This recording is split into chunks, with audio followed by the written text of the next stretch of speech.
coba perkenalkan diri dulu. Nama saya Mas Badul Riza ya. Kalau dibilang saya bicara hari ini sebagai apa, ya anggap aja saya bicara di sini sebagai seorang orang tua yang sharing pengalaman. Nanti kita akan bertukar informasi dengan ayah bunda sekalian. Baik, ayah bunda sekalian, kita akan coba awali dengan beberapa diskusi kita pada pagi hari ini.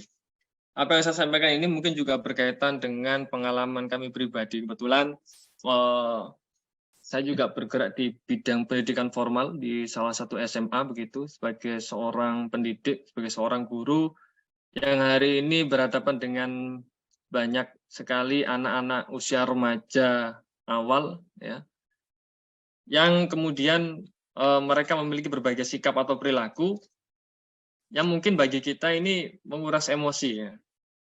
Jadi kalau di luar kita berhadapan dengan anak SMA, ketika di rumah ya saya berhadapan dengan anak-anak sendiri, maka secara tidak langsung saya juga belajar bagaimana menghadapi anak-anak dengan rentang usia yang cukup jauh ya, cukup berbeda. Satu hal yang saya tangkap ketika kami berkomunikasi dengan anak-anak, yakni yang pertama kalau kita bicara tentang parenting, yakni saya punya satu kalau saya bilang tips begitu, bagaimana kita memahami bukan menghakimi ya. Bagaimana kita memahami bukan menghakimi.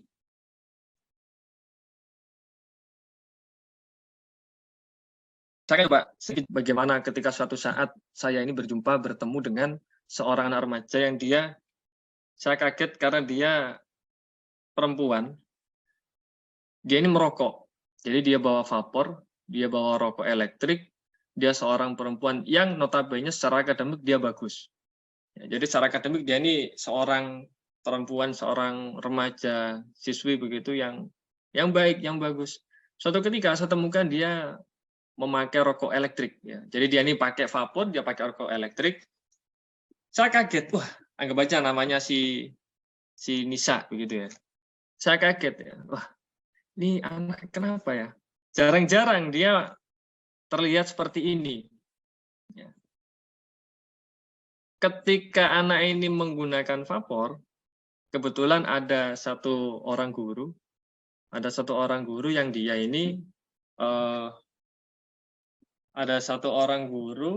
yang dia ini kalau kita bilang guru senior ya. Guru senior ini kadang pemikirannya memang ketika ada kesalahan ya udah langsung aja disikat, dinasehati bagaimana dia berubah. Yang dipanggil ya dimarahi, dia dipojokkan, intinya dipojokkan itu kamu ini cewek bla bla bla.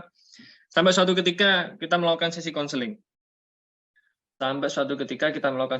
Saya panggil anak tersebut, saya tanya kenapa kamu melakukan hal ini, apa yang menjadi latar belakang kamu melakukan ini, padahal saya kenal kamu sebagai seorang siswi yang secara akademik kamu bagus dan lain sebagainya, bahkan kamu aktif di organisasi dan sebagainya.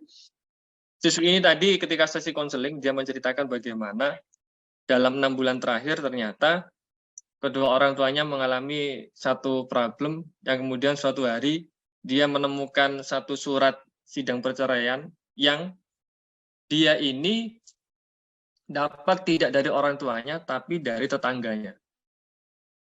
Jadi kemudian ada surat yang meluncur ke rumahnya, berisi tentang informasi sidang perceraian kedua orang tuanya, yang tidak secara sengaja dia baca. Sejak saat itu dia merasa bahwa, kalau kita bilang dia butuh katarsis, dia butuh media lain untuk bagaimana mencurahkan kekesalannya, stresnya, dan lain sebagainya. Nah, ini kasus yang pertama. Ada juga kasus yang kedua. Kasus kedua ini saya temukan seorang laki-laki, dia seorang atlet panjat tebing. Dia masih kelas 1 SMA. Suatu ketika dia menyalurkan bakatnya ini di jalan yang salah. Apa? Dia tidak panjat tebing, tapi dia panjat pagar sekolah. Jadi dia panjat pagar sekolah, dia bolos, dia pergi ke tempat rental PlayStation, PS. Suatu ketika anak ini kami panggil, kami tanya, kenapa kok beberapa kali kamu melakukan hal itu? Saya bilang, kenapa beberapa kali kamu melakukan hal itu, Mas?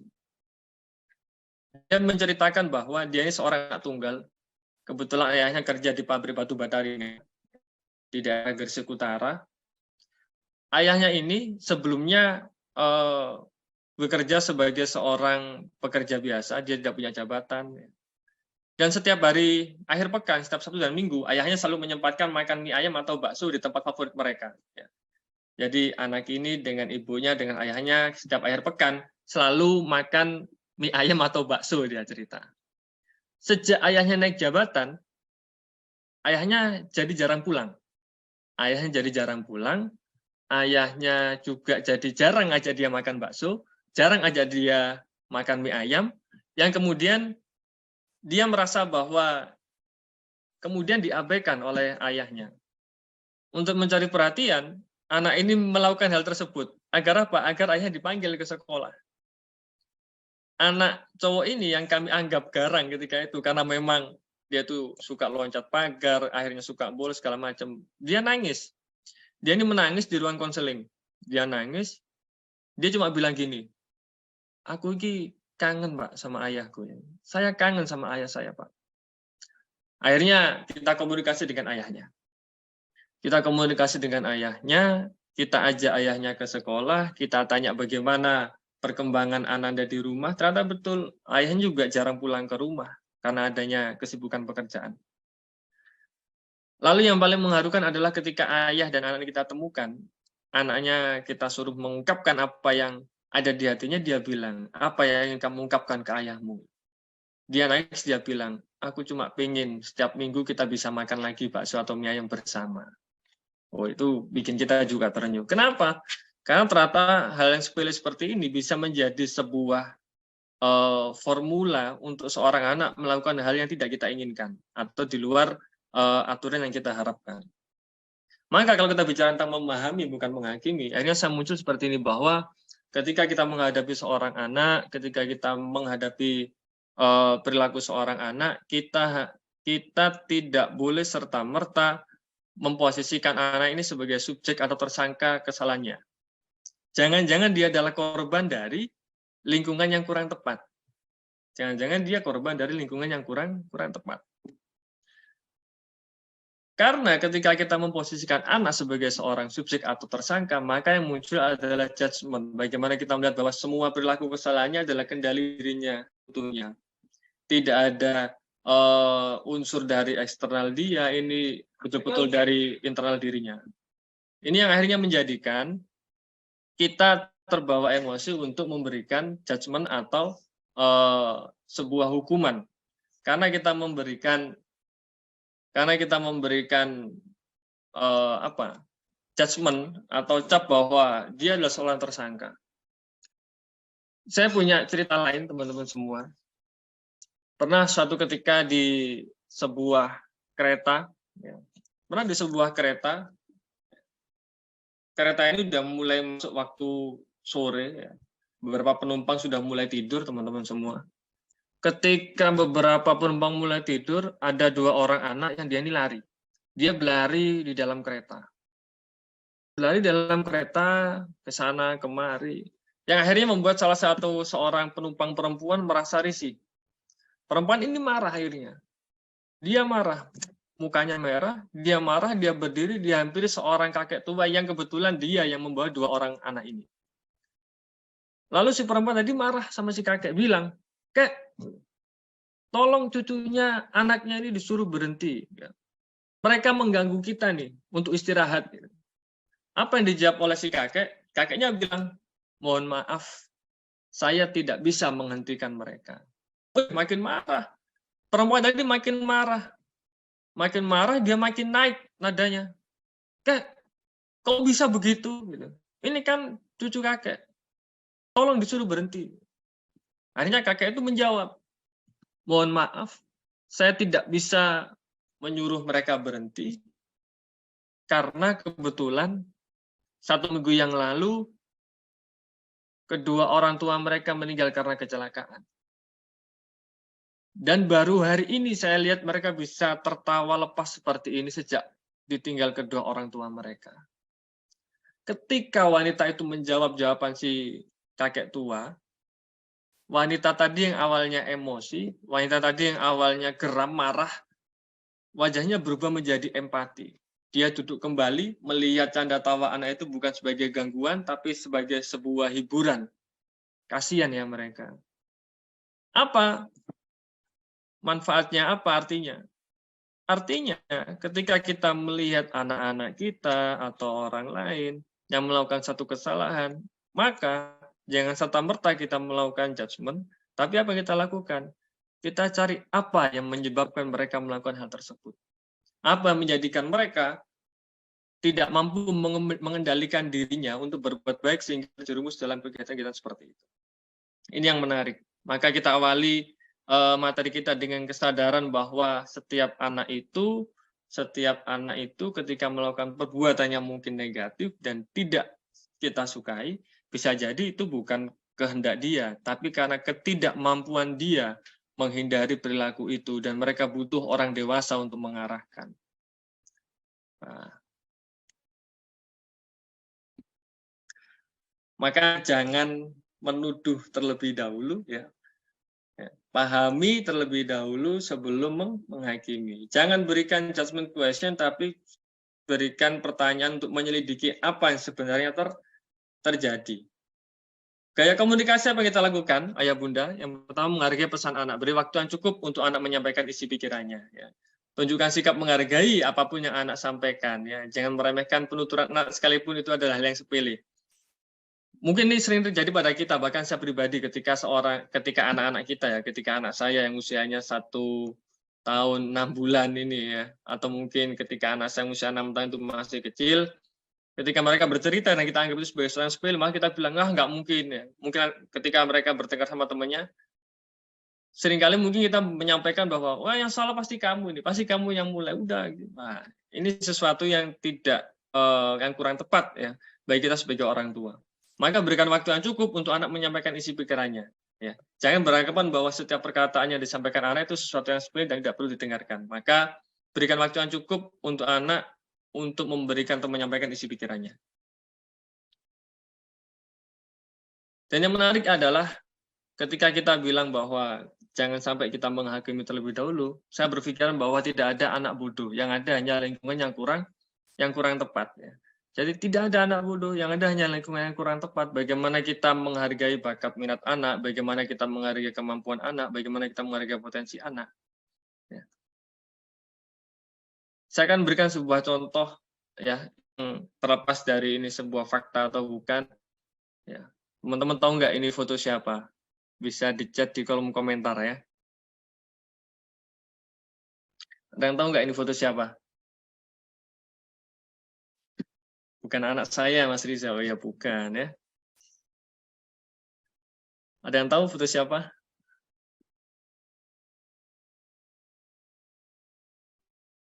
Pak Anies tahu nggak foto siapa? Nggak tahu, Mas. Ya, kalau ada clue-nya gini, udah mulai ngerti ya. Jadi ini fotonya Thomas Alva Edison. Ya. Oh. Nah, baik ya. Kalau kita sering baca ceritanya yang berseliweran di media sosial ya, kita akan coba simak ya bagaimana terlepas dari ceritanya sebuah fakta atau bukan, bahwa diceritakan si Thomas Alva Edison ini yang dia menemukan berbagai penemuan termasuk lampu ketika dia masih kecil di sekolah dia, ketika dia di usia SD, dia mendapatkan satu surat dari kepala sekolah ya, dari pimpinan sekolah yang disampaikan kepada ibunya ya. Wahai Thomas kecil, saya punya surat untuk ibumu, berikan ke ibumu, jangan kau baca. Ya. Berikan ke ibumu, biar ibumu yang membaca surat ini. Si Thomas yang ketika itu masih kecil membawa suratnya, dia pulang ke rumah, dia berikan ke ibunya, kemudian ibunya buka suratnya, ibunya membaca suratnya. Ibunya membaca suratnya, menyampaikan ke Thomas, apa bu isinya? Si ibunya menyampaikan ke Thomas, wahai Thomas, isinya seperti ini, coba dengarkan baik-baik. Wahai ibu, anak Anda terlalu cerdas, terlalu jenius.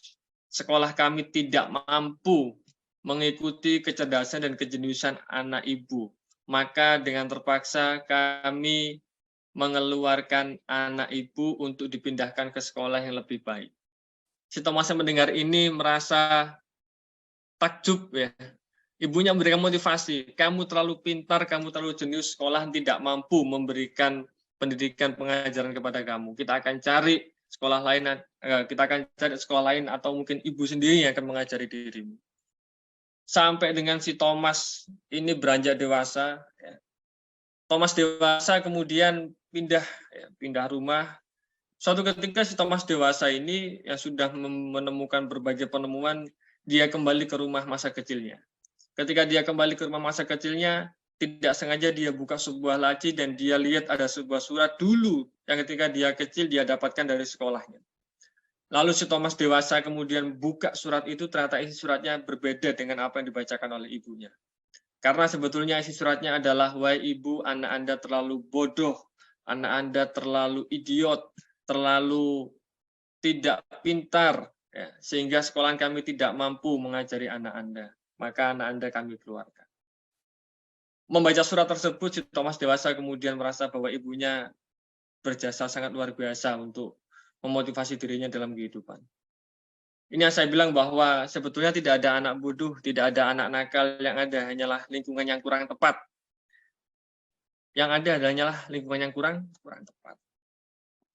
Maka bisa saya sampaikan, ayah bunda sekalian, ya, bahwa kita mengawali bagaimana cara kita mendidik, mengasuh seorang anak itu dari kita memahami bahwa seorang anak itu sebetulnya terlahir dengan baik.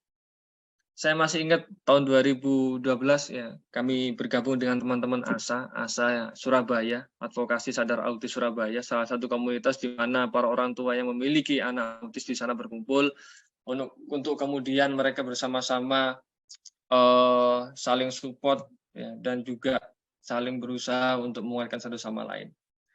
Satu yang saya dapatkan ketika itu adalah para orang tua menyampaikan bahwa anak ini adalah sebuah anugerah, sebuah media jariah yang paling dekat dengan diri kita. Sebuah media jariah yang paling dekat dengan diri kita setiap hari. Ya. Maka satu hal ketika ada kesalahan, ketika terjadi sebuah tindakan yang negatif dari anak-anak kita, Ananda, maka munculkan rasa simpati dan empati. Bukan perasaan menyalahkan, bukan perasaan menyudutkan. Terlebih bukan perasaan menyalahkan sebagai orang tua. Ya. Tapi mari kita munculkan dalam diri kita, dalam hati kita bahwa kita memang ditakdirkan oleh Tuhan, oleh Allah Subhanahu wa taala untuk betul-betul mendidik ya, mendampingi Ananda yang hari ini ada di rumah kita.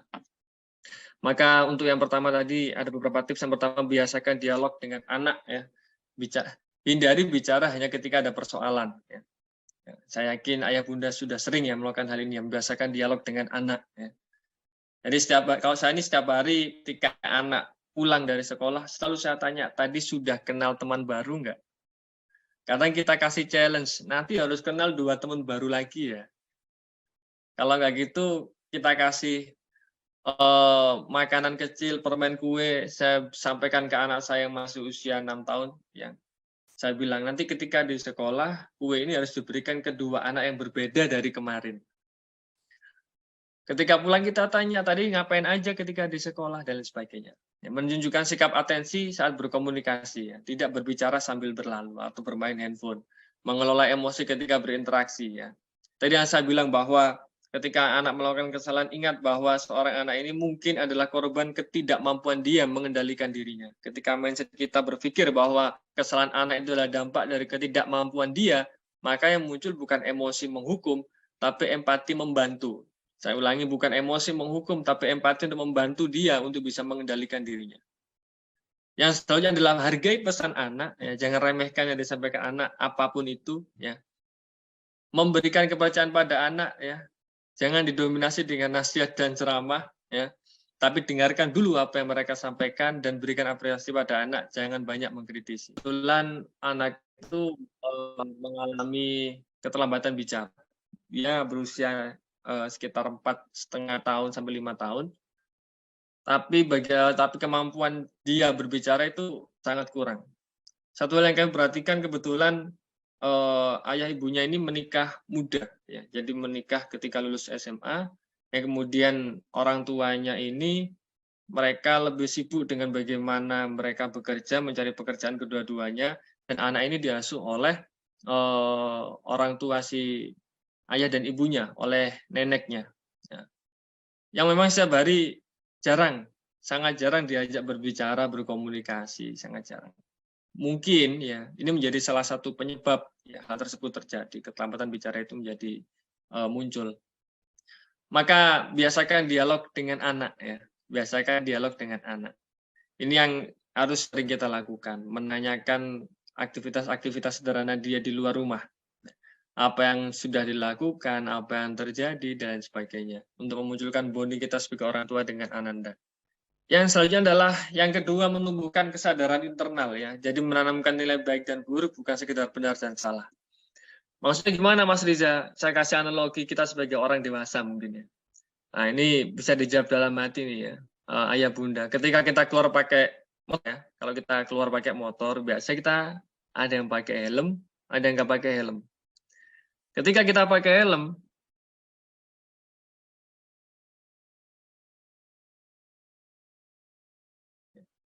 prinsip benar dan salah. Kenapa benar dan salah? Karena kita pakai helm karena takut salah. Ada polisi. Kalau kita nggak pakai helm, kita salah. Kalau kita pakai helm, benar ada polisi itu di situ. Ada yang menegakkan benar dan salah. Nah, tapi jika kita menanamkan nilai baik dan buruk, maka kita berpikir bahwa helm ini kita pakai bukan sekedar benar dan salah, tapi baik untuk diri kita. Kalau saya kecelakaan, tidak terbentur kepala saya. Mau ada polisi, nggak ada polisi, saya tetap pakai helm. Kenapa? Karena nilainya baik dan buruk, bukan benar dan salah. Karena ketika kita menggunakan prinsip benar dan salah, hanya akan kita lakukan jika ada penghukum di depan kita. Dan mungkin ini juga sering kita temukan pada anak-anak kita, bagaimana mereka kemudian berperilaku yang benar, ya, hanya ketika mereka takut dengan kita. Kecil yang sempat terjadi, ya, sempat terjadi. Saya pribadi mengajarkan kepada anak saya ketika mereka buang air kecil harus dengan duduk, misalnya. Kalau buang air kecil harus dengan duduk, nggak boleh berdiri, saya bilang begitu. Kedua anak saya laki-laki kebetulan. Nah, suatu ketika, ya, saya lihat anak saya ini ketika buang air kecil, dia itu berdiri. Kemudian ketika saya lewat di depan kamar mandi, dia buru-buru langsung duduk sambil lihat saya begini. Jadi merasa bahwa melakukan itu ya satu perilaku sederhana itu karena ada saya di situ. Lalu kita lakukan komunikasi, apa sih baik dan buruknya ketika buang air kecil dengan berdiri dan dengan duduk. Tentu dengan bahasa yang mudah dipahami dengan anak-anak. Ya. Kita bilang bahwa kalau berdiri itu nanti kotor, airnya bisa nyiprat kena kaki. Kaki kalau ada kotoran, ada kumannya enggak? Wah, saya bilang begitu. Oh iya, ada kuman. Ya, itu nanti kumannya bisa ke kaki nanti. Saya bilang begitu. Hal seperti ini perlu kita sampaikan. Maka ketika kita memberikan nasihat, teguran kepada anak kita, maka kita harus menanamkan nilai baik dan buruk. Kenapa nggak boleh manjat pohonnya? Wes pokoknya nggak boleh. Pokoknya nggak boleh. Turun. Pokoknya nggak boleh. Nah, ini. Ya. Akhirnya anak-anak tidak punya nilai baik dan buruk. Kenapa saya nggak boleh naik tanaman? Kenapa saya nggak boleh naik pohon? Ya. Jangan main bola di rumah. Ya. Kenapa? Berisik. Wah, ini kan akhirnya anak tidak bisa membentuk sebuah nilai baik dan buruk. Kenapa saya nggak boleh main bola di rumah? Ya. Tapi ketika kita jelaskan kalau main bola di rumah, kalau bolanya kena vas bunganya pecah, nanti bagaimana? Kalau kena TV, TV-nya pecah, kamu nggak bisa nonton TV. Nah, maka menanamkan nilai baik dan buruk ini akan menumbuhkan kesadaran secara internal kepada anak. Bagaimana anak memahami bahwa saya melakukan itu bukan karena saya takut, bukan karena saya takut salah atau saya ingin benar, tapi saya tahu itu baik untuk diri saya dan lingkungan saya. Lalu untuk memberikan kesadaran secara internal, saya akan kutip sebuah cerita tentang Mahatma Gandhi. Dalam sebuah buku saya baca seperti ini ayah bunda, bahwa suatu ketika ada seorang anak yang dia ini memiliki kebiasaan buruk. Anak ini suka makan gula. Jadi setiap hari dia makan gula. Orang tuanya ini setiap hari menasihati anaknya, kamu jangan makan gula, ini nggak baik untuk kesehatan kamu. Tapi apa yang dilakukan oleh si anak tetap aja makan gula tuh. Suatu ketika orang tua ini menghampiri si Mahatma Gandhi, ya, salah satu tokoh agama ketika itu di sana. Orang tuanya menghampiri Mahatma Gandhi bilang, wahai Mahatma Gandhi, anak saya suka makan gula, bagaimana cara saya menghentikannya? Si Mahatma Gandhi bilang, wahai ayah ibu, pulang. 40 hari lagi kembali ke sini. Mereka makin bingung, saya minta obat, tapi malah disuruh pulang, 40 hari disuruh kembali. Orang tua dan si anak pulang, selang 40 hari orang tua dan orang tua ini kembali lagi ke Mahatma Gandhi mengajak anaknya. kemudian menyampaikan hal yang sama, saya sudah memenuhi, ini udah 40 hari, saya kembali, tolong sembuhkan anak saya. Si Mahatma Gandhi hanya pegang kepalanya sambil bilang, nak, mulai sekarang jangan makan gula ya. Setelah itu disuruh pulang, sudah pulang. Wah, orang tuanya makin bengong. Saya sini minta obat malah cuma dikasih tahu seperti itu. Saya juga bisa gak cuma ngasih tahu seperti itu. Akhirnya mereka pulang. Sesampainya di rumah, anak ini ternyata berhenti makan gula. Berhenti makan gula. Orang tuanya makin bingung. Saya orang tuanya setiap hari nyuruh dia berhenti makan gula, nggak bisa. Si Mahatma Gandhi yang hanya dengan seperti itu, satu kali bertemu, menyampaikan nasihat, langsung dituruti. Apa rahasianya? Akhirnya orang tuanya kembali lagi ke Mahatma Gandhi untuk menanyakan, wahai Mahatma Gandhi, apa yang sebetulnya kamu lakukan sehingga anakku saat ini sudah berhenti makan gula? Mahatma Gandhi bilang bahwa ketika pertama kali kamu datang ke rumah saya juga masih mengkonsumsi gula. Kenapa kamu saya suruh 40 hari kembali? Karena selama 40 hari saya puasa tidak makan gula selama 40 hari. Lalu kemudian orang tua itu menyadari, ya, apa maknanya, apa pesan yang ingin saya sampaikan, bahwa sebagai orang tua ketika kita ingin menyuruh anak kita memberikan kesadaran secara internal, maka terlebih dahulu harus dimulai dengan diri kita.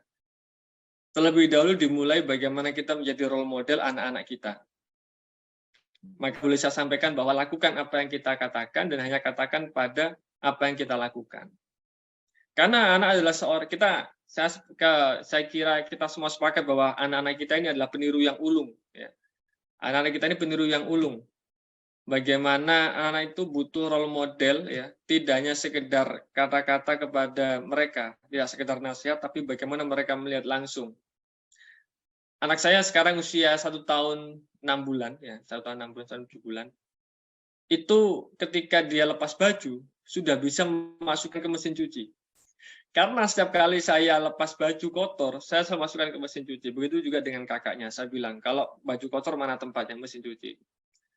Akhirnya apa? Adiknya niru. Ketika ada baju yang kotor, dia lepas, minta dilepas. Ketika mau mandi, dia bilang lepas, saya lepas. Dia langsung ke mesin cuci, dia masukkan sendiri.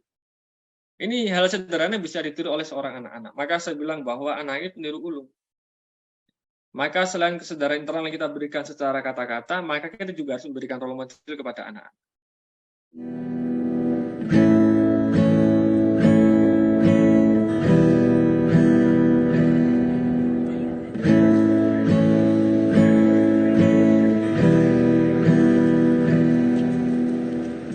It looks like rain again today.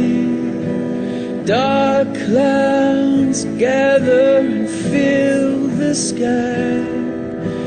Don't know how to talk to you, just know how to say. Jadi kita lihat ayah Bunda, ya, tentang bagaimana anak itu menjadi seorang peniru yang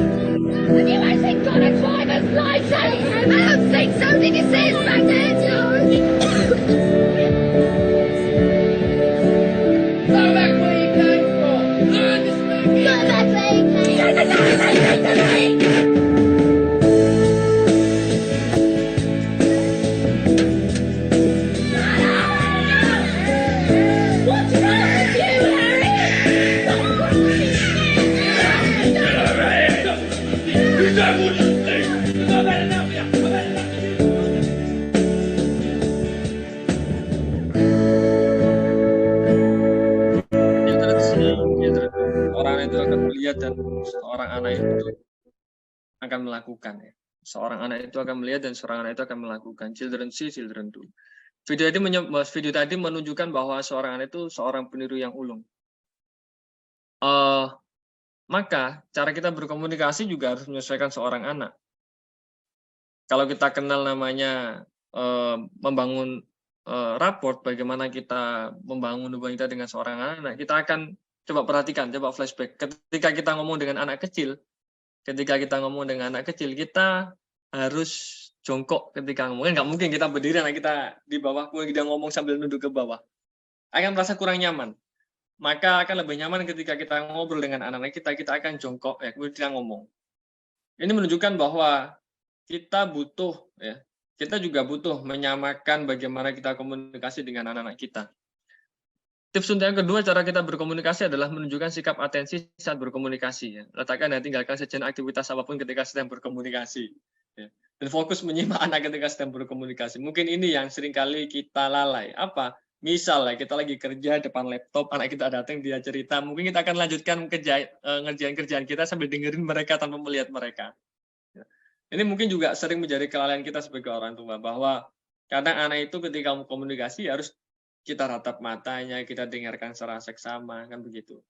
Ya. Sikap penuh perhatian. Ya. Saya sempat bertemu dengan seorang anak SMP, dia memang kritis banget ya. Jadi ketika dia tidak mengerjakan tugas, saya bilang, kenapa kamu nggak ngerjain tugas, Mas? Ya. Anaknya bilang ya, anak cowok nih, dia bilang, oh, ibu itu kalau nyuruh saya nggarap tugas, suruh saya berhenti nonton TV, tapi dia sendiri nonton TV sambil main HP. Wah. Jadi nyuruhnya begini, dia main handphone ibunya, sambil bilang, sana garap tugas sana. Sambil main HP, ibunya nyuruh anaknya, sana garap tugas, jangan HP aja, jangan nonton TV sana. Ya.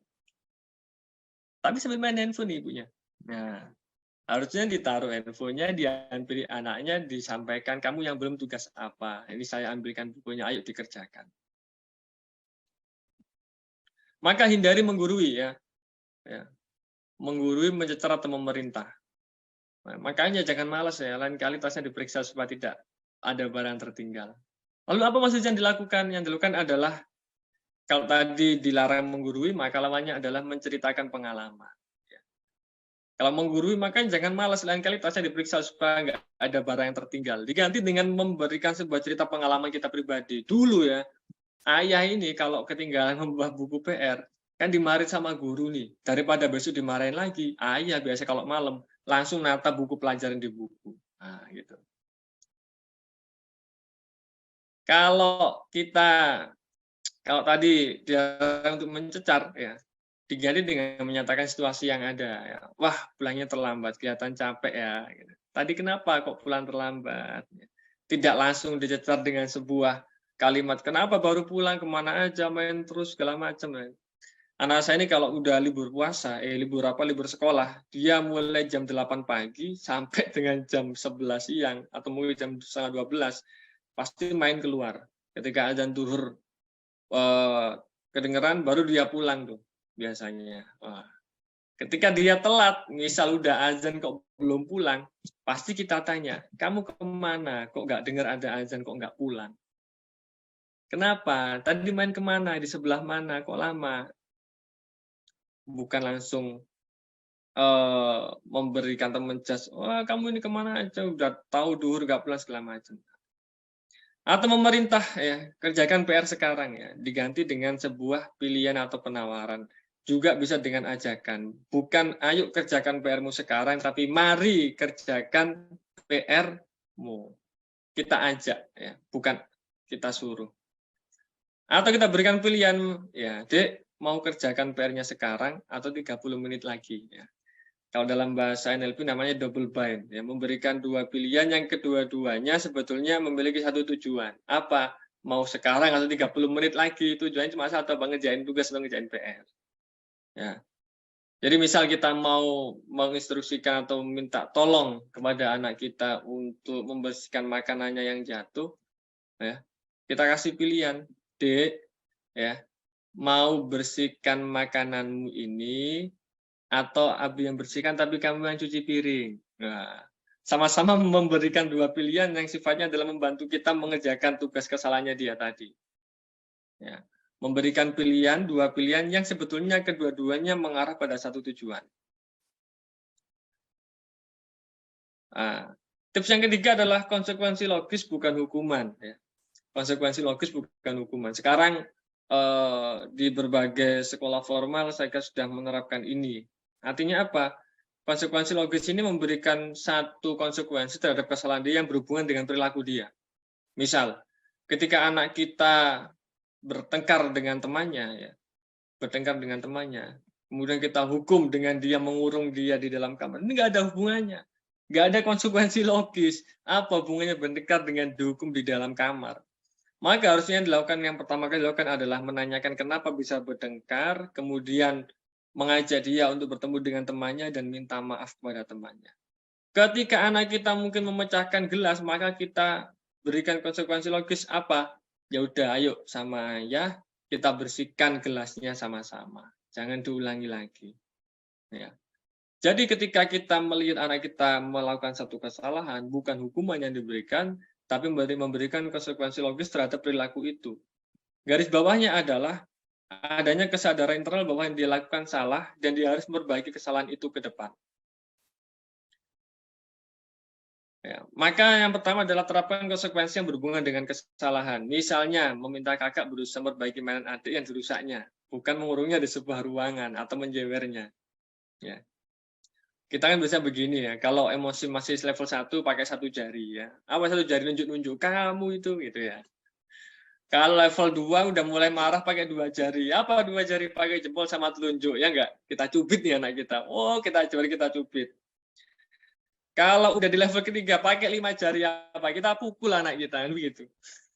Nah, itu kalau kita udah kerjaan numpuk, ada masalah di kantor, ada masalah di luar ketika pulang, nah, jangan sampai seperti itu. Maka terapkan konsekuensi yang berhubungan dengan kesalahan anak. Ya. Agar anak memahami bahwa dia harus melakukan satu tindakan untuk memperbaiki kesalahan dia. Yang kedua, meskipun kita memberikan konsekuensi logis juga yang masuk akal sesuai dengan usia Ananda. Misal dia numpain air galon. Kan nggak mungkin kita suruh, Pel harus satu rumah hari ini harus bersih. Wah, ya pingsan anak kita ya. Anak kita misal usia masih 4 tahun, 5 tahun, dia numpain air galon atau numpang air kamar mandi keluar kamar mandi, kita suruh ngepel satu rumah. Wah, pingsan anak kita. Maka tetap terapkan disiplin yang masuk akal sesuai dengan usia Ananda. Ketika ada air yang tumpah, bersihkan sesuai dengan kemampuannya. Dan yang ketiga yang saya sampaikan tadi, tidak melakukan kekerasan baik fisik maupun melukai perasaan Ananda. Dan jangan juga mempermalukan anak. Mempermalukan anak. Dengan cara apa? Misal menghukum anak di depan teman-temannya. Jadi ketika mereka main di luar, kita lihat jamnya udah lewat dari jam bermain, di depan anak-anaknya kita tarik anak kita. Kamu udah dibilang jam segini, belakang kita tarik di depan teman-temannya. Jangan berpikir bahwa wah masih kecil nggak apa-apa nggak ngerti. Jangan seperti itu. Karena kita tidak pernah tahu bagaimana perasaan dalam hatinya, bagaimana bekas dalam hatinya mengalami perilaku seperti itu. Maka kita perlu mengelola emosi ketika berinteraksi, menyadari emosi ketika sedang berbicara dengan anak. Jika sedang berada dalam suasana hati yang kurang baik, ambil jeda sejenak untuk menenangkan diri agar tidak mengganggu penyampaian pesan pada anak. Jadi kalau lagi marah, mau marah, tahan, ambil nafas 3 detik, tahan 3 detik, keluarkan 3 detik. Ya. Jadi kalau kita lagi emosi, maka kita harus ambil jeda dulu untuk memunculkan logika kita. Kalau saya marah apa yang akan terjadi kepada anak saya? Kalau saya emosi, apa yang akan terjadi pada anak saya? Nah, ini harus kita saya kira ini butuh latihan, butuh jam terbang karena mengelola emosi itu tidak mudah memang. Maka kita harus mempelajari bagaimana kita meregulasi emosi kita sebagai orang tua, teman-teman semua. Karena waktu ini nggak bisa satu cerita satu kisah seorang ayah yang dia mendidik anaknya sebatang kara tentang orang อยากใช้เวลาเข้าใจเขามากกว่านี้ โอ้ฉันเห็นแกไปมั่วสุมดนตรีอ่ะนั่นแหละบ้านเพื่อน อยากฟังในสิ่งที่เขาอยากพูด แน่แล้วใช่ไหมออกไป อยากคุย อยากฟังเพลงของเขา อยากขอโทษ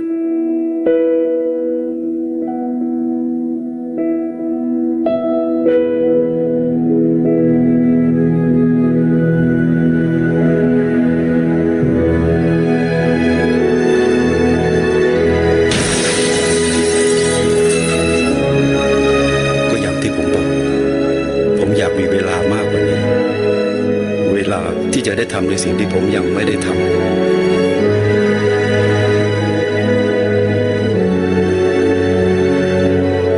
เวลาที่จะรักและดูแลเขามากกว่านี้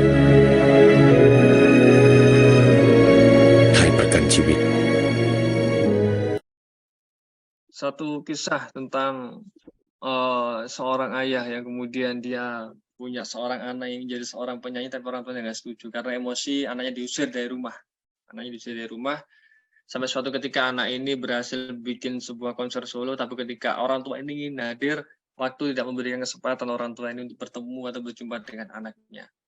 Maka setiap kali kita emosi, setiap kali kita muncul emosi marah kepada seorang anak, pada anak kita, harapannya adalah ambil jeda. Nah, agar kita ada sharing pengalaman, saya ingin ayah bunda sharing pengalaman di kolom komentar terlebih dahulu ya, sebelum kita lanjutkan. Ketika ayah bunda merasa emosinya mulai muncul, ya pasti kan pernah nih ya, entah itu ketika sibuk diganggu anaknya, ketika lagi sakit anaknya rewel atau seperti apa. Apa yang ayah bunda lakukan untuk meredam emosi ayah bunda? Silakan dijawab di kolom komentar ya, biar kita bisa saling belajar satu sama lain. Yuk silakan.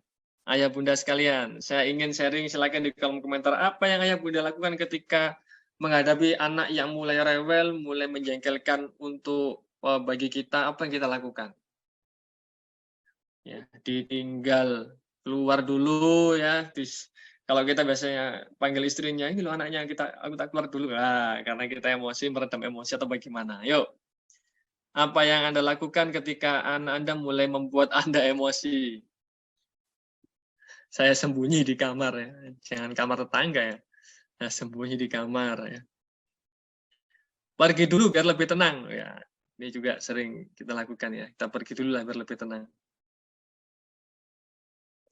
Ambil air wudhu, baca Al-Quran dulu 3 juz. Wah, kan ini jedanya agak panjang ya, 3 juz ya. Udah tenang baru ya. Banyak ya caranya.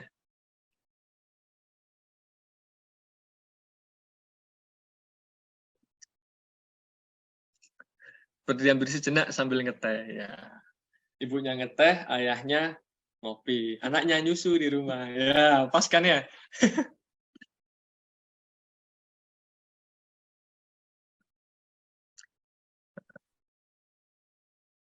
Ya, regulasi emosi menjadi penting ayah bunda karena memang seringkali kita ketika kita emosi lepas kendali anak bisa jadi menjadi syarat ya. Dan anehnya ketika kita sudah emosi pasti ada perasaan menyesal ketika itu. Ya enggak? Ketika kita sudah terlanjur barangkali kita terlanjur bentak anak atau mungkin jewer si anak, saya yakin ya seketika itu pula pasti ada penyesalan dalam diri kita. Tapi kabar buruknya adalah penyesalan kita ini tidak bisa menghapus memori menyedihkan di hati anak. Penyesalan kita ketika itu bisa jadi tidak bisa menghapus bagaimana memori itu sudah terlanjur masuk dalam pikiran anak bahwa saya pernah dipukul, saya pernah dibentak oleh ayah dan ibu saya. Ini yang menjadi penting untuk kita agar kita bisa meregulasi emosi kita. Yang paling menarik adalah kita harus memberikan dukungan bukan sekedar hadiah. Jadi kalau tadi berhubungan dengan hukuman, kita tidak memberikan hukuman, tapi memberikan konsekuensi logis. Ya. Yang kedua, tidak sekedar memberikan hadiah. Jadi kalau mereka melakukan kesalahan, jangan dihukum, tapi kasih konsekuensi logis. Kan begitu. Kalau mereka berprestasi, tidak hanya sekedar hadiah, tapi berikan dukungan. Nanti akan kita jelaskan apa sih yang dimaksud dengan dukungan. Lalu kenapa kalau kita cuma ngasih hadiah, Mas Riza? Begini, ada satu kasuistik yang saya temukan bahwa ada seorang anak ini ketika dia melakukan satu perbuatan baik, si ayah memberikan hadiah. Anggap aja hadiah ini satu buah roti begitu. Ketika dia melakukan hal yang sama, si ayah memberikan roti kembali 1-2 kali masih oke. Setelah beberapa kali anaknya bilang, kok hadiah masih sama? Kok hadiahnya nggak meningkat? Jadi perilaku yang dia lakukan hanya untuk mengejar kepuasan dia mendapatkan hadiah. Kembali lagi di prinsip awal kita bahwa kita ingin menerapkan kesadaran internal tentang bagaimana baik buruk bukan benar dan salah. Jadi tanpa hadiah sekalipun saya akan melakukan itu karena itu baik untuk diri saya. Maka butuh muncul namanya dukungan, bukan sekedar pemberian hadiah. Apa yang dimaksud dengan dukungan? Dukungan itu sifatnya spesifik. Kalau sekedar pujian, itu sifatnya global. Contohnya gimana? Kalau dukungan ya. Jadi misal anak ini udah, dia ranking 1 karena belajar. Weh, kamu hebat karena sudah bekerja keras belajar. Pertahankan. Spesifik apa yang didukung? Cara dia belajar. Maka anak ini akan berusaha mempertahankan bagaimana dia belajar untuk mendapatkan prestasi. Kalau sekedar pujian sifatnya global, kamu hebat. Dia tidak bisa mengkonstruksi, saya hebat karena apa? Ya. Kamu memang anak terbaiknya ayah. Kenapa saya jadi anak yang terbaik? Apa yang harus saya lakukan? Apa yang harus saya pertahankan? Maka berikan dukungan yang spesifik. Anak ayah ini keren ya, sudah bisa naik sepeda. Ya, sudah bisa naik sepeda roda 2, luar biasa ya. Kita peluk, kita cium. Maka dia muncul mindset bahwa saya menjadi anak terbaik bagi ayah karena saya sudah bisa naik sepeda sendirian nih. Maka saya pertahankan. Maka dukungan ini sifatnya spesifik. Apa yang butuh dia pertahankan untuk menjadi seseorang yang terus didukung oleh orang tuanya. Bisa makan sendiri, pakai tangan kanan lagi, pinter kamu. Wah, jadi dia akan ada mindset konstruksi bahwa saya didukung, saya didorong, saya dimotivasi, saya disayang oleh ayah saya ketika saya sudah bisa makan dengan tangan kanan. Nah. Yang kedua, anak menjadi subjek ya. Ayah yakin kamu pasti bangga dengan dirimu sendiri. Ya. Mas Harun pasti senang dengan dirinya Mas Harun sendiri. Gitu. Anak saya namanya Harun ya. Bukan sebaliknya, yang jadi subjek itu orang tuanya ya. Anak ayah pinter, anak siapa dulu dong? Lah ini muji ayah, muji anaknya atau muji orang tuanya? Kan gitu. Anaknya siapa dulu nih pinter gitu ya. Wah, luar biasa. Ini hasil nurut sama ayah ini hasilnya. Itu akhirnya anak tidak jadi sebuah subjek ketika kita memberikan dukungan. Maka yang kedua, jika yang pertama adalah spesifik, yang kedua adalah anak menjadi subjek dukungan. Ya. Yang ketiga adalah membandingkan anak dengan mengevaluasi anak dengan cara membandingkan dirinya yang sekarang dengan dirinya yang dulu. Ini dukungan. Kemarin Mas Harun mandi masih dimandiin sama ayah nih. Sekarang, jempol 4, udah bisa mandi sendiri sekarang. Mengevaluasi anak membandingkan dirinya hari ini dengan dirinya yang lalu. Jika pujian membandingkan dirinya dengan orang lain. Hebat, sama kayak temanmu udah bisa mandi sendiri, kamu luar biasa. Maka yang lebih baik adalah membandingkan dirinya dengan dirinya yang dulu, sehingga muncul kebanggaan dalam dirinya bahwa, ayah saya dengan diri saya saat ini. Jangan sampai kita lebih banyak membandingkan anak kita dengan orang lain. Pinter sekarang udah bisa nulis ABCD ya. Kemarin masih A sama B doang, sekarang udah ada C sama D, luar biasa. Bukan bandingkan dengan orang lain. Pinter kamu udah bisa ABCD, ya. Temanmu si Roy itu kalah sekarang, ya. Kamu lebih pinter, lebih jago. Yang selanjutnya adalah memberikan kepercayaan kepada anak. Memberikan kepercayaan kepada anak. Dia telah bisa melakukan hal tersebut secara mandiri. Nah, kamu hebat, kamu luar biasa. Ya. Bukan seperti tadi ya. Ibu senang ketika kamu nurut sama ibu. Jadi seolah itu ada si ibu yang teruti. Karena nasihati ibu, saya itu yang terjadi. Maka berikan dukungan sekedar hadiah. Berikan apresiasi pada anak berupa dukungan atas berbagai sikap positif bagian diberikan oleh anak sekecil apapun. Ini pengalaman saya bahwa kita ini seringkali menyalahkan kesalahan anak yang kecil dan enggan memberikan dorongan, dukungan, apresiasi kepada perilaku anak yang kecil. Ketika anak melakukan kesalahan, kita seolah-olah itu menjadi kesalahan yang besar. Tapi ketika anak memberikan satu kemajuan sekecil apapun, kita menganggap itu sebuah hal yang biasa-biasa doang.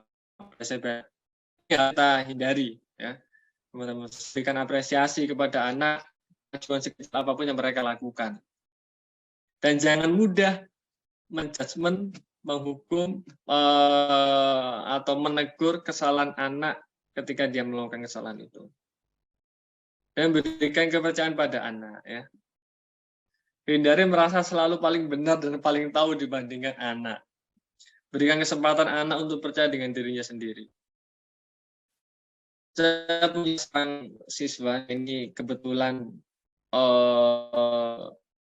setiap kali melakukan perilaku, ya, selalu ceroboh.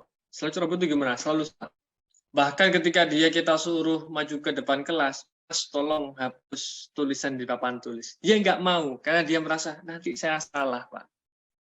Sampai suatu ketika dia menghampiri saya, secara pribadi ngomong, saya pengen ngobrol, pengen cerita, Pak Riza. Iya, silakan, bagaimana? Dia bercerita bahwa setiap kali melakukan tindakan sekecil apapun, sesepele apapun, dia selalu merasa bahwa saya tidak akan melakukannya dengan benar. Saya akan melakukannya dengan salah. Maka saya akan ragu-ragu melakukan setiap tindakan. Setelah kita coba flashback ke belakang apa yang terjadi di masa lalu, dia menceritakan bahwa sejak kecil dia merasa tidak dipercaya oleh orang tuanya. Dengan situasi atau aktivitas-aktivitas yang sepele, misal seperti ini. Ketika masih kecil nih, si anak pengen ikut ngecat ketika hari raya seperti ini ya. Ketika hari raya bulan puasa kita sering renovasi rumah ya, cat rumah baru atau segala macam. Si ayah ini ngecat rumah. Si anak bilang, ya aku bantu ngecat ya. Ya aku bantu ngecat ya. Ayahnya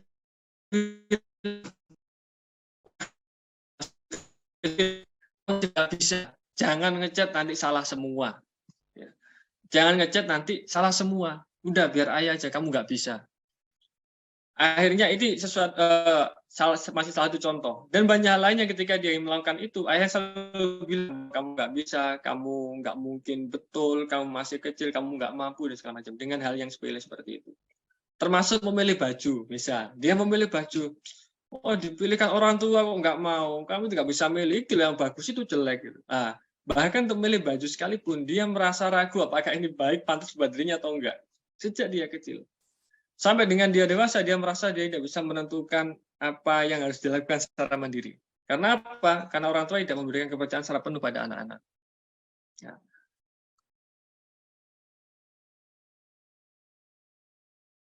Maka saya bisa sampaikan bahwa kebanyakan orang itu fokus atas apa yang tidak dapat dilakukan dibandingkan yang dapat dikerjakan. Nah, karena kita fokus pada anak-anak kita membandingkan dengan apa yang dia tidak bisa dibandingkan dengan apa yang sudah bisa dia kerjakan.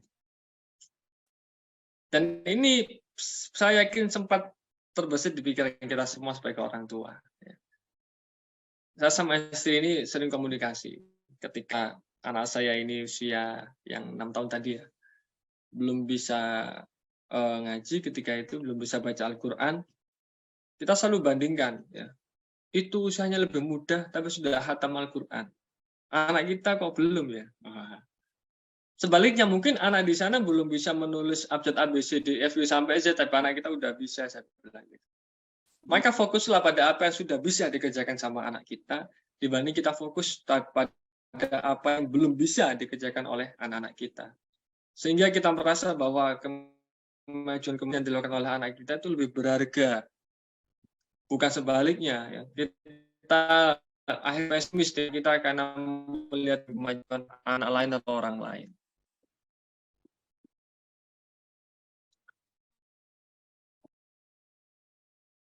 Yang ya, saya ingin teman-teman lihat gambar di depan yang pakai PC, ya mungkin lebih nyaman yang pakai PC. Saya ingin hitung titik-titik hitamnya. Ya, hitung titik hitamnya. Ya, yang merasa ada titik hitamnya angkat tangan. Ya, angkat tangan di depan PC-nya masing-masing.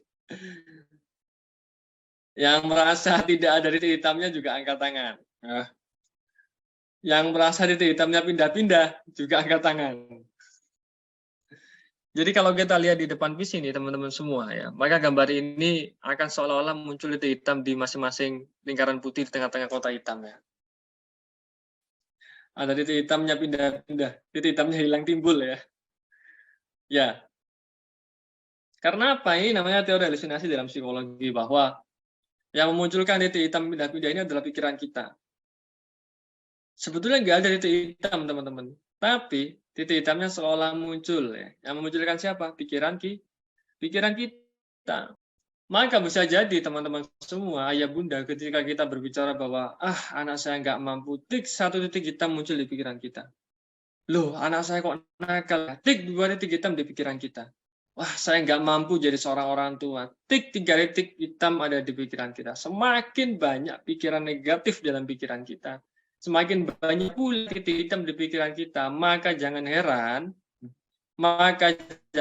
ketika orang tua lain kita anggap berhasil dan kita merasa pesimis, ya mungkin selama ini banyak titik hitam yang kita tabung dalam pikiran kita. Kita merasa anak kita nakal, nggak sama dengan orang lain, anak kita nggak mampu, tidak bisa diatur, dan lain sebagainya. Oleh karenanya saya selalu sampaikan bahwa mendidik, ya, mendampingi Ananda itu salah satu kuncinya adalah butuh kesabaran, ya. Kesabaran dan kesadaran. Kesabaran mendampingi mereka hingga sesuai dengan kita inginkan. Sadar bahwa setiap perilaku, setiap hati itu ada sangkut pautnya dengan Tuhan Yang Maha Esa. Tugas kita hanyalah mendampingi, ya. Tugas kita mendampingi Ananda, anak-anak kita agar menjadi apa yang sesuai dengan kodratnya, gitu. Terus kita sedikit lagi nih cerita terakhir, ya, bahwa saya punya seorang siswa, kebetulan orang tuanya adalah seorang, kalau saya boleh bilang orang tuanya seorang kiai, seorang tokoh, ya, seorang kiai di kota Gresik. Anaknya ini, nakalnya luar biasa ketika SMA. Nakalnya luar biasa, yang terlambat hampir setiap hari, setiap sekolah. Apakah orang tuanya tidak mendidik dengan benar? Saya yakin, ya, juga berikhtiar. Spiritual, ya, sudah dilakukan, sampai secara langsung dilakukan, segala macam dilakukan. Kebetulan 3 orang anak yang pertama Down syndrome, anak yang kedua autis, ini anak yang ketiga. Dicoba dia dengan anak ketiga yang seperti ini perilakunya. Sekarang yang bersangkutan ketika SMA itu tadi saya sampaikan sering bolos, sering datang terlambat, bolos sekolah, ya, macam-macam lah. Sampai suatu ketika pernah saya temukan dia simpan, mohon maaf, video porno begitu. Saat itu beda 360 bulan. Yang bersangkutan kebetulan melanjutkan studi di Al-Azhar di Kairo, beasiswa Kementerian Agama. Ketika ketemu udah beda banget. Meskipun masih dengan apa dandanan secara fisik yang agak metal, ya, gondrong segala macam, tapi udah berubah. Maka saya bisa bilang, Pak, ikhtiar kita mendidik itu harus dilakukan setiap saat, meskipun kadang tidak sesuai dengan ekspektasi kita. Ya. Yang pasti adalah anak-anak kita ini, saya ulangi kembali, tidak ada anak yang dilahirkan dalam kondisi nakal, tidak ada anak yang dilahirkan dalam kondisi bodoh, yang ada hanya lingkungan yang kurang tepat. Maka jadikanlah diri kita ini, rumah kita ini sebagai lingkungan yang paling tepat untuk anak-anak kita. Dan mari sadari kembali bahwa putra-putri kita adalah amanah dari Allah Subhanahu wa Ta'ala. Ya. Baik, yang mungkin itu, ya, sedikit yang bisa saya sharingkan, sampaikan, tidak banyak, sekedar pengalaman kami pribadi. Ya, semoga memberikan satu tambahan wawasan bagaimana kita bersikap kepada anak, ya, tentang bagaimana yang pertama menanamkan kita membentuk kesadaran diri terhadap anak kita. Yang kedua, bagaimana menanamkan nilai baik dan buruk, bukan benar dan salah. Bagaimana kita mengganti sebuah hukuman dengan konsekuensi logis, dan bagaimana kita mendampingi beriringan sebuah hadiah dengan sebuah dorongan dan dukungan, ya, kepada anak-anak kita. Ya, semoga menjadi tambahan senjata, ya, kalau saya bilang, ya, kita tools kita, equipment kita sebagai seorang orang tua untuk mendampingi Ananda hingga nanti menjadi seorang dewasa. Ya, amin.